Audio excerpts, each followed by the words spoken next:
The Incredible Hulk had a unique challenge from the start. Unlike Iron Man, which introduced a relatively unknown superhero, the Hulk was already a household name. The character had seen various adaptations, including a popular TV series in the 70s starring Lou Ferrigno, and a 2003 film directed by Ang Lee, starring Eric Bana. Marvel's task was to reinvent the character for a new cinematic universe, while making it different from these previous iterations. And this would prove to be one of the film's greatest challenges. Welcome back to the Watchlist. Continuing our journey through the Marvel Cinematic Universe, today we're tackling the often forgotten second installment, The Incredible Hulk. This film might not have had the same cultural impact as its predecessor, Iron Man, but it's an essential piece of the MCU puzzle that deserves a closer look. In 2008, just months after Iron Man's success, Marvel took another gamble with a character who had already seen a big screen adaptation, the Hulk. Starring Edward Norton as Bruce Banner, this film aimed to reboot his story and integrate it into the Marvel Cinematic Universe. Join me as I examine The Incredible Hulk, a movie that, despite its mixed reception, played a significant part in the MCU we know today.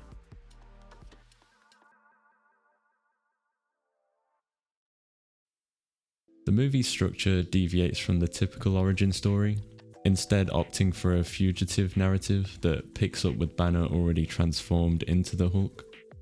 This choice allows the film to hit the ground running, giving us action and tension from the get-go. The script, written by Zach Penn, weaves together elements of the comic books, the TV series, and original ideas to create a unique take on the Hulk. Unlike Iron Man, the script for The Incredible Hulk had already been written, before Norton was even cast in the role. The original script seemed to lean into the fact that Mark Ruffalo was going to be playing the role, which is what both Louis Leterrier and Kevin Feige wanted. I'll get into that a bit more later. The script had more dialogue for the Hulk and longer fight scenes between him and the Abomination. This sounds great. I think we would have gotten sequels to this if it ever happened. But both Universal and former brain-dead Marvel chairman Ike Perlmutter thought that the role should be given to someone more famous at the time. Edward Norton has been known to make himself very present at productions for movies, more in terms of wanting to direct and write the movie himself. I know that there's a few things he changed about the script for this film. The writer for the movie, Zach Penn, stated in the book The Reign of Marvel Studios that Norton would change very trivial things. He goes on to say, "I had him walking east down the street wearing a blue hat, and now he's walking west down the street wearing a red hat." That's insane to think that he changed small things like that just to seem in control of the project. Kevin Feige especially didn't find working with Norton a delight. In fact, he had this statement to say after they fired Norton and cast Mark Ruffalo for the Avengers. "We have made the decision to not bring Ed Norton back to portray the title role of Bruce Banner in the Avengers. Our decision is definitely not one based on monetary factors, but instead rooted in the need for an actor who embodies the creativity and collaborative spirit of our other talented cast members. The Avengers demands players who thrive working as part of an ensemble, as evidenced by Robert Downey Jr., Chris Hemsworth, Chris Evans, Sam Jackson, Scarlett Johansson, and all of our talented casts." He gives a proper dig at Norton there, which is hilarious. I'm sorry, but if you're cast in a main role in a movie, it doesn't give you the right to have a massive ego boost and play pretend at being a director or a producer. It just doesn't work like that.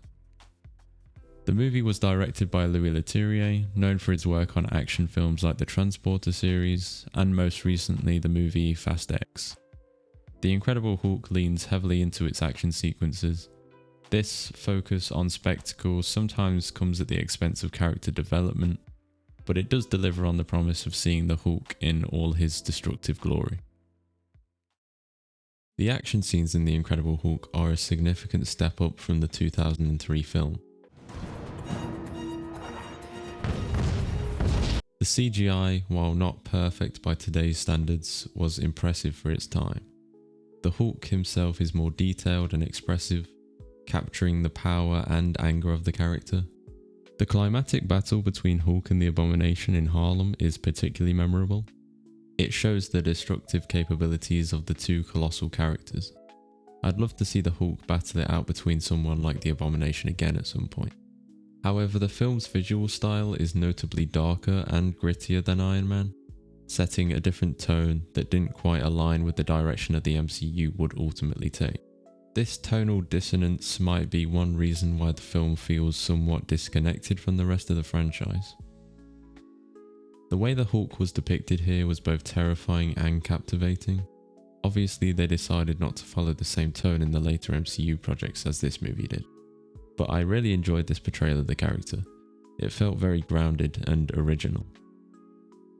The fact that they are testing the water with different genres in the newer phases of the MCU, such as WandaVision and Werewolf by Night, suggests that they could depict Hulk in a similar manner again, possibly in a World War Hulk scenario. Edward Norton's portrayal of Bruce Banner is compelling. He brings a quiet intensity to the role whilst conveying Banner's internal struggle and his desperation to rid himself of the Hulk. However, I do believe that he also gave a very dry depiction of Bruce. It felt very stale. I understand that the character is supposed to be this awkward, self-conscious guy, but Mark Ruffalo could also do this whilst making the character feel vibrant.